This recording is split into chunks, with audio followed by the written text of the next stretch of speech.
The blood-red Arizona sunset painted the western sky as Susannah Winters clutched her tattered shawl around her trembling shoulders, watching her family's homestead burn to cinders. The year was 1876, and everything she had ever known was disappearing into smoke before her eyes. "Pa," she whispered, knowing no one could hear. Her father had been buried 2 days prior, taken by the same fever that claimed her mother 3 years earlier. With no siblings and no family to turn to, Susannah was utterly alone in the merciless frontier. She was 22 years old, unmarried, and without prospects, a dangerous position for a woman in the territories. The bank had foreclosed on the farm the very day of her father's funeral, the banker barely waiting for the dirt to settle on the grave before presenting his papers. Tears streaked through the soot on her face as she turned away from the burning homestead. She had a small bundle of possessions, $14 to her name, and nowhere to go except the nearby town of Promise Creek. It wasn't much of a town, just a dusty main street with a general store, a saloon, a small church, and a handful of other establishments strung together like beads on a fraying string. As night fell, Susannah made her way along the rutted road toward town, her worn boots kicking up dust that mingled with her tears. The weight of her circumstances pressed down on her shoulders with each step. She wasn't like other young women. Her face bore a long scar from her right temple to her jawline, the result of a childhood accident with a spooked horse. Her father had always told her she was beautiful, but the mirror and the whispering townsfolk told her otherwise. By the time she reached Promise Creek, most establishments had closed for the night. Only the Gold Nugget Saloon remained alive with light, raucous laughter, and piano music spilling out onto the boardwalk. Susannah hesitated outside the establishment, knowing it was no place for a respectable woman but desperate for shelter. A group of cowboys burst through the saloon doors, nearly knocking into her. They staggered, clearly drunk, and one of them looked her up and down with bleary eyes. "Well, what do we have here?" he slurred. "Please, I'm just passing through," Susannah said, backing away. The cowboy reached for her arm. "Don't be like that, darlin'. Pretty little thing like you shouldn't be alone." Susannah nearly laughed at the irony of his words. Pretty was the last thing she was, and they both knew it. But before she could respond, a commanding voice cut through the night. "I believe the lady said she's passing through." The cowboys turned, their drunken bravado faltering at the sight of the tall figure stepping out of the shadows. He wore a worn leather vest over a faded blue shirt, dusty black trousers, and a Colt revolver at his hip. His hat was pulled low over his eyes, but Susannah could see the stern set of his jaw. "We was just being friendly, Lawton," one of the cowboys muttered. "Find your friendliness elsewhere," the man named Lawton replied, his hand resting casually near his holster. The cowboys grumbled but moved on, stumbling toward the far end of town. The stranger turned his attention to Susannah, and in the lamplight from the saloon she could now see his face. He was ruggedly handsome, with intense blue eyes and a weathered complexion that spoke of years under the harsh western sun. A thin scar ran through his left eyebrow, and several days' worth of stubble darkened his jaw. "Are you all right, miss?" he asked, his voice gentler now. Susannah nodded, clutching her bundle tighter. "Yes, thank you. You look like you could use a hot meal and a safe place to stay," he gestured toward the saloon.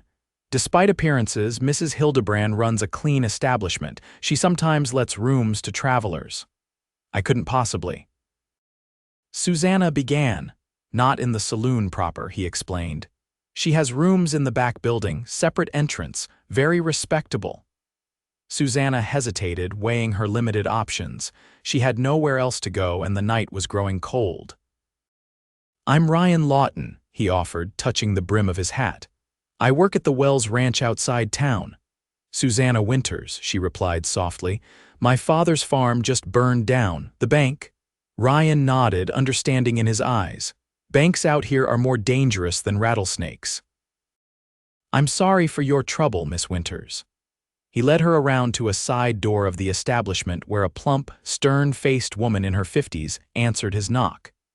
Mrs. Hildebrand looked Susannah up and down with shrewd eyes before ushering her inside. Poor things had her place burned out from under her, Ryan explained. Needs a room and a meal if you can manage it. Mrs. Hildebrand's expression softened slightly. I've got a small room available, $2 a week includes breakfast. It was more than Susannah had hoped to spend, but she had little choice. She counted out the money with trembling fingers. I'll leave you in Mrs. Hildebrand's capable hands, Ryan said, touching his hat again. Good night, Miss Winters. Before Susannah could properly thank him, he was gone, disappearing back into the night. Mrs. Hildebrand showed her to a tiny but clean room with a narrow bed, washstand, and small window overlooking an alley. Breakfast at 6, the woman said briskly. There's washing water in the pitcher. Alone at last, Susannah sank onto the bed and finally let the sobs overtake her. Everything was gone: her home, her father, her security. She had no idea what tomorrow would bring, and the fear of that uncertainty was almost as crushing as her grief. The next morning, Susannah rose early, washed her face, and put on her second dress, a faded blue cotton that had once been her mother's. She brushed her long brown hair and pinned it into a simple bun, trying to arrange it to partially cover the scar on her face, but it was too prominent to hide completely. Mrs. Hildebrand served a hearty breakfast of biscuits, bacon, and eggs to her few boarders in a small dining room separate from the saloon. Besides Susannah, there was a traveling salesman and an elderly man who introduced himself as the town's telegraph operator. You'll be needing work, I expect, Mrs. Hildebrand said as she refilled Susannah's coffee cup. Not much for a young woman in Promise Creek, but Mrs. Bailey at the general store might need help. Her last girl got married last month. Thank you, Susannah replied gratefully. I'll inquire there first thing. The general store was already open when Susannah arrived. Mrs. Bailey, a thin woman with spectacles perched on her nose, looked up from arranging fabric bolts. Good morning, Susannah said hesitantly. I was told you might be in need of assistance in your shop. Mrs. Bailey's eyes immediately went to Susannah's scar and her expression tightened. I'm afraid not, miss. My customers prefer a more welcoming face behind the counter. The rejection stung, but it wasn't unexpected. Susannah thanked her politely and left, blinking back tears. She spent the morning inquiring at every business in town: the dress shop, the hotel, even the livery stable, but the responses were all the same. No one wanted to hire a woman with a face like hers to deal with customers. By midday, Susannah sat on a bench outside the church, fighting back tears of frustration. Her money wouldn't last long, and without work, she had no future in Promise Creek or anywhere else. Miss Winters? She looked up to see Ryan Lawton approaching, leading a handsome bay horse. In daylight, she could see him more clearly, tall and broad-shouldered, with laugh lines around his eyes that suggested he smiled often, though he wasn't smiling now as he took in her dejected posture. Mr. Lawton, she acknowledged, quickly wiping away a tear. No luck finding work in town. He asked, tying his horse to the hitching post and sitting beside her on the bench. Not for someone who looks like me, she said bitterly. Ryan frowned. What do you mean? Susannah turned toward him fully, exposing her scarred profile. No one wants customers to see this. To her surprise, Ryan's expression didn't change. People can be small-minded, he said, but there's more work than just shopkeeping.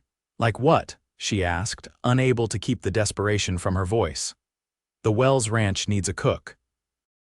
The last one quit 2 weeks ago, and the Cowboys are threatening mutiny over my biscuits. A small smile played at the corners of his mouth. They're hard enough to use as horseshoes. I can cook, Susannah said, a flicker of hope kindling in her chest. My mother taught me. I've been running my father's household since I was 15. Ryan nodded. The pay is $30 a month plus room and board. It's honest work, but it's not easy. 15 hungry cowboys to feed 3 times a day. It was more money than Susannah had dared hope for. When could I start? Today, if you're willing. I came into town for supplies and to ask around for someone suitable. He gestured to his horse. I can take you out there now to meet Mr. Wells." An hour later, Susannah found herself riding behind Ryan Lawton on his horse, her small bundle of possessions secured behind the saddle. The Wells Ranch was 5 miles outside of Promise Creek, a sprawling operation with a large main house, bunkhouse, barn, and corrals. Cattle dotted the surrounding pastures, and cowboys on horseback moved among them. Samuel Wells was a gruff man in his 60s with a full white beard and calculating eyes. He looked Susannah over with a critical gaze. "Can you cook more than just biscuits and stew?" he asked bluntly. "Yes, sir," Susannah replied. "I can make pies, cakes, bread, roasts, anything you might request. The boys work hard. They need good food and plenty of it. Early mornings, late nights sometimes." "I'm not afraid of hard work, Mr. Wells," he nodded once. "Lawton seems to think you'll do, and he's got good judgment about people. $30 a month. Your quarters are off the kitchen, 1 day off a week Sundays usually. Lawton will show you around." Just like that, Susannah had employment. Ryan led her to a small but comfortable room connected to the ranch house kitchen. It had a bed, a dresser, and a small window overlooking the kitchen garden. "It's not much," he said, "but it's private." "It's perfect," she replied, setting her bundle on the bed. "Thank you, Mr. Lawton." "You've been very kind, Ryan," he corrected. "Everyone calls me Ryan or Lawton, but not Mr. We're not that formal out here." "Ryan, then," she said, testing the name. "Thank you." He showed her the kitchen, a large room with a massive cast iron stove, a pump for water, and well-stocked pantries. "Dinner's at 6, he said. "The boys will be mighty glad to see a new face in the kitchen." Susannah's first dinner at the Wells Ranch was nerve-wracking. She prepared a simple but hearty meal of roast beef, potatoes, beans, and fresh bread. When the cowboys filed in, 15 men of various ages, they eyed her curiously. "Boys, this is Miss Winters," Ryan introduced from the head of the table. As foreman, he had a place of honor. "She's our new cook, so mind your manners." The cowboys removed their hats and mumbled greetings. Susannah noticed some of their eyes linger on her scar, but no one said anything as they sat down to eat. The meal passed with enthusiastic appreciation for her cooking, and several of the men asked for seconds and even thirds. "This is real food," one older cowboy declared.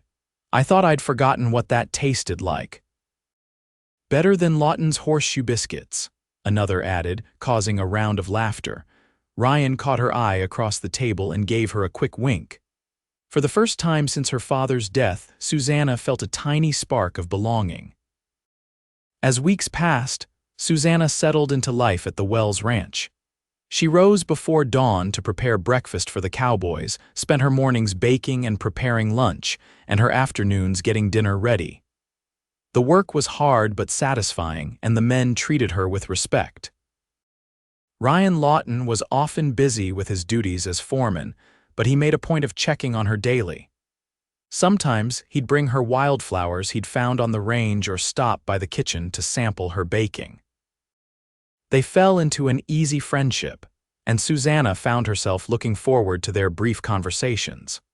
One evening, as summer was turning to autumn, Susannah was sitting on the back porch shelling peas when Ryan joined her.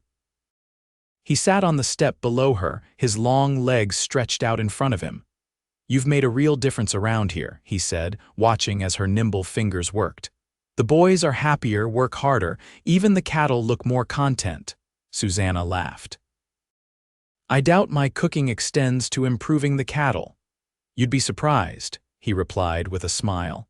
"Happy cowboys make for better care of the herd." They sat in companionable silence for a while, the only sound the soft pop of peas being released from their pods. "There's a harvest dance in town next Saturday," Ryan said finally. "The whole ranch gets the evening off, would you?" "That is, I'd be honored if you'd accompany me." Susannah's hands stilled. No man had ever asked to escort her to a social event before. "Me," Ryan turned to look at her directly. "Yes, you. Who else would I be asking?"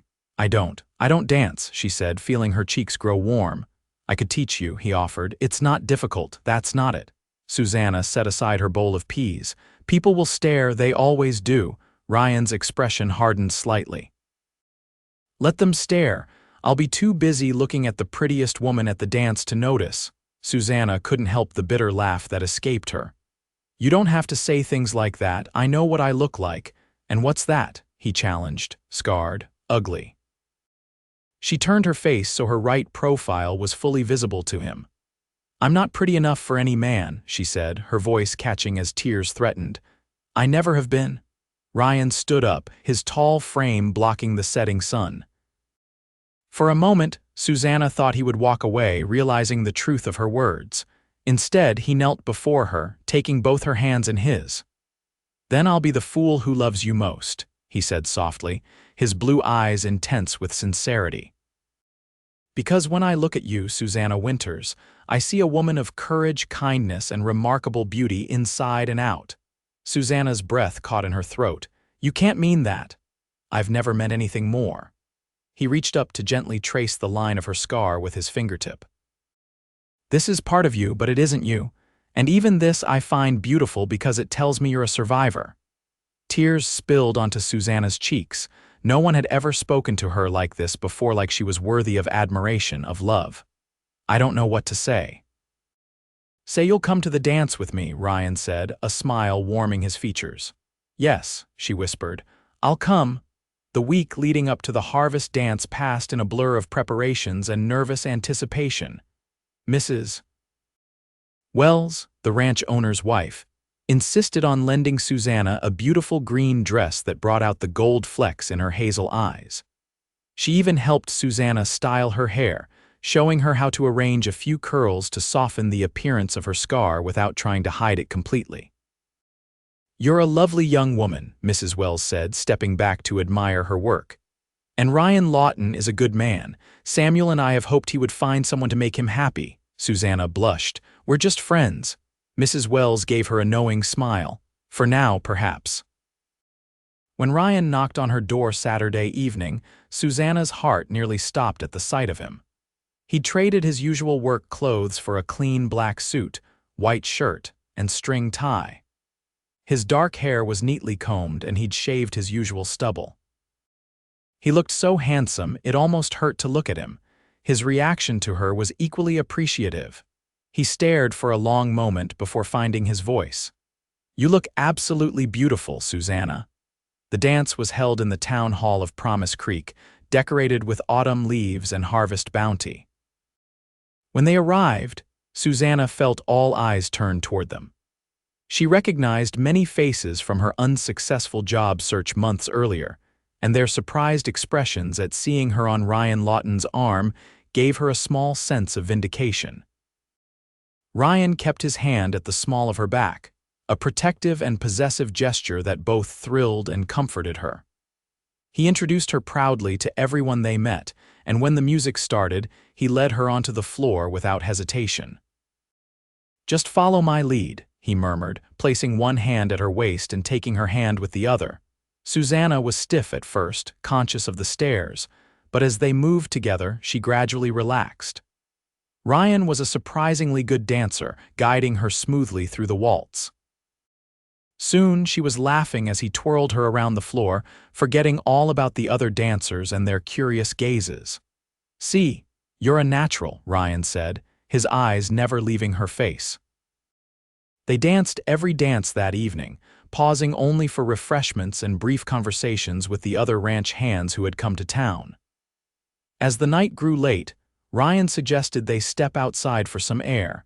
The October night was crisp, stars brilliant in the clear sky above Promise Creek. They walked slowly down the main street, Susannah's hand tucked in the crook of Ryan's arm. Thank you for tonight, she said softly. I can't remember when I last enjoyed myself so much. The pleasure was all mine, he replied, stopping to look down at her. The moonlight silvered his features, making him look almost otherworldly. Susannah, there's something I need to tell you. Her heart skipped a beat at his serious tone.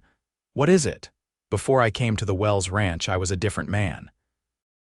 I rode with some rough characters, did things I'm not proud of. He ran a hand through his hair, a nervous gesture she'd never seen from him before. I never killed anyone who didn't deserve it, but that's not saying much out here. Susannah studied his face, seeing the worry in his eyes. Why are you telling me this now? Because before this goes any further between us, and I hope to God it does, you need to know who I am, what I was. He took both her hands in his. I've been straight for 3 years now. Samuel Wells gave me a chance when no one else would, and I've worked hard to deserve it, but my past is still out there. Susannah squeezed his hands. We all have pasts, Ryan. What matters is who you choose to be now. The relief in his expression was palpable. You're an extraordinary woman, Susannah Winters. No, she said with a small smile. I'm just someone who understands that people are more than their scars, visible or invisible. Ryan stepped closer, his eyes asking a question. Susannah's answer was to tilt her face up to his. Their first kiss was gentle, a whisper of a promise under the vast western sky. When they broke apart, Ryan rested his forehead against hers. I think I've been falling in love with you since the moment I saw you outside that saloon, he confessed. Even with this, she asked, touching her scar. Especially with that, he replied. It tells me you're strong enough to stand beside me, whatever comes. Their courtship progressed through the autumn months. Ryan courted her properly, with Mrs. Wells serving as chaperone during their buggy rides on Susannah's days off. They attended church together on Sundays, and he brought her small gifts, a ribbon for her hair, a book of poetry, wildflowers arranged in a jar. The Cowboys teased him good-naturedly about his transformation from hard-bitten foreman to lovesick swain, but there was approval beneath their ribbing. Everyone at the Wells Ranch could see that Ryan and Susannah brought out the best in each other. In November, a cold snap brought early snow to the territory. The ranch was busy preparing for winter, bringing in the last of the hay and securing buildings against the coming cold. Susannah found herself baking more hearty meals and treating frostbitten fingers as the Cowboys worked long hours in the worsening weather. It was during this busy time that trouble finally found them. Susannah was alone in the kitchen one afternoon, kneading bread dough, when she heard the sound of approaching horses. Looking out the window, she saw 3 rough-looking men riding into the ranch yard.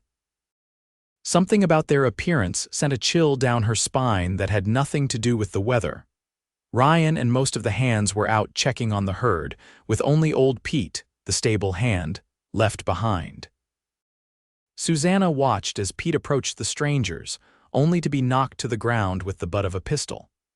She gasped, backing away from the window as one of the men pointed toward the main house. Heart pounding, Susannah ran to Mr. Wells's study, knowing he kept a shotgun there. The ranch owner and his wife were visiting their daughter in Denver, leaving the house largely empty. She grabbed the weapon, checking that it was loaded the way her father had taught her years ago. The front door crashed open as she made her way back to the kitchen. Susannah positioned herself behind the large oak table, shotgun raised, as 2 of the men entered the kitchen. They stopped short at the sight of her. "Well, look what we found," the taller one said with a leering grin. "Put down that scattergun, sweetheart, before you hurt yourself."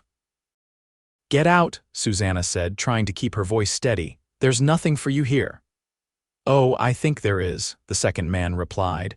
"We came looking for Ryan Lawton, but you're an unexpected bonus." "What do you want with Ryan?" she demanded. The first man spat on her clean floor.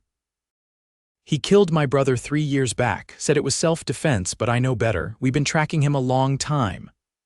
"The law cleared him," Susannah said, remembering what Ryan had told her about his past.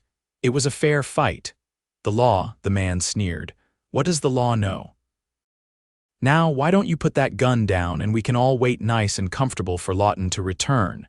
Susannah's finger tightened on the trigger. "I said get out." The men exchanged glances, clearly not taking her seriously. The taller one took a step forward. "That's a man's weapon, girl. You don't have the stomach to use it." "My father taught me to shoot when I was 12, Susannah replied coldly. "I've put down rabid wolves that looked more fearsome than you." Something in her tone made the men hesitate. Before they could decide on their next move, hoofbeats sounded outside, followed by shouts. The men turned toward the sound, momentarily distracted, and Susannah seized her opportunity.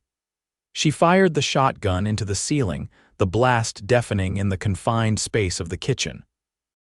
The distraction worked. Ryan and 3 cowboys burst through the door, guns drawn. The intruders were outnumbered and outgunned, and they knew it. "Dawson," Ryan said, recognizing the taller man, "I wondered when you'd show up." "You killed my brother," Dawson snarled. "Your brother drew on me first, in front of 20 witnesses," Ryan replied evenly. "The judge ruled it self-defense." "I don't care what any judge said," Ryan's expression hardened. "I gave you the chance to walk away once before. I won't make that mistake again. You can ride out of here now, never come back, or you can try your luck. But know this," his eyes flicked to Susannah, standing firm with the shotgun still in her hands. "This is my home now, and I'll defend it and everyone in it to my last breath." There was a tense moment where it could have gone either way. Then Dawson lowered his gun slightly. "This ain't over, Lawton." "Yes, it is," Ryan said firmly, "unless you want to explain to the marshal why you assaulted an old man and threatened a woman." Last I heard, they were hanging men for less in these parts. With a final venomous glare, Dawson and his companions backed out of the kitchen. The cowboys followed them to ensure they left the property, while Ryan crossed immediately to Susannah. "Are you hurt?" he asked urgently, taking the shotgun from her trembling hands and setting it aside. "No," she managed to say before her knees gave out. Ryan caught her, holding her close as the delayed reaction to the danger set in. "You're the bravest woman I've ever known," he murmured into her hair. "And the most foolish. They could have killed you." "They were going to wait for you," she said, her voice muffled against his chest. "They wanted revenge." Ryan pulled back just enough to look into her eyes. "You stood up to them for me." "Of course I did," she replied. "I love you." It was the first time she had said the words aloud, and they hung in the air between them, fragile and perfect. Ryan's expression softened, and he cupped her scarred cheek in his hand. "Marry me," he said, the words more command than question. "Marry me tomorrow, next week, as soon as possible." "I don't want to waste another day not being your husband," Susannah's heart soared. "Yes," she whispered. "Yes, I'll marry you." They were married 2 weeks later in the small church in Promise Creek. Mrs. Wells returned from Denver in time to help Susannah prepare a simple white dress, and Mr. Wells stood as Ryan's best man. The entire ranch turned out for the ceremony, along with most of the townspeople who had once turned Susannah away, but now regarded her with new respect as the wife of the Wells ranch foreman. As they exchanged their vows, Susannah marveled at the journey that had brought her to this moment. From the ashes of her father's farm had risen a new life, a new love, a new beginning. When Ryan kissed her as his wife for the first time, she knew with absolute certainty that she had found where she belonged. They moved into a small cabin on the Wells property, close enough to the main house for Susannah to continue her cooking duties, but private enough for them to begin their life together. On their wedding night, as they lay tangled in each other's arms, Ryan traced the line of her scar with gentle fingers. "You know what I thought the first time I saw this?" he asked softly. Susannah shook her head. "I thought, there's a woman who's faced life's hardships and come through stronger. It made me want to know your story." He pressed his lips to the scar. "And now I get to be part of that story." "The best part," she whispered, drawing him closer. Spring came to the territory, bringing new growth and new beginnings. The Wells Ranch prospered, and Ryan's position as foreman brought them respect and security. Susannah's cooking became famous throughout the county, and she began to teach some of the younger ranch wives her techniques. On a warm May evening, exactly 1 year after Ryan had first found her outside the saloon, they sat together on the porch of their cabin, watching the sunset paint the sky in shades of gold and crimson. "I have something to tell you," Susannah said, taking his hand and placing it over her stomach. "Come November, there will be 3 of us." Ryan's face transformed with wonder and joy. He gathered her into his arms, laughing and crying at once. "A baby, our baby," Susannah nodded, her own tears falling freely. "Our baby." As the stars began to appear in the darkening sky, Ryan held his wife close, marveling at how fortune had brought them together, a scarred woman who thought herself unlovable and a reformed outlaw seeking redemption. Against all odds, they had found in each other exactly what they needed. "I love you, Susannah Lawton," he whispered, "every day more than the last." "And I love you," she replied, "my wonderful, beautiful fool." In the vast expanse of the western frontier, their love story was just one of many, but to them, it was the greatest adventure of all, a journey of healing, of finding beauty in unexpected places, and of creating a future built on the unshakable foundation of a love that saw beyond scars to the heart beneath.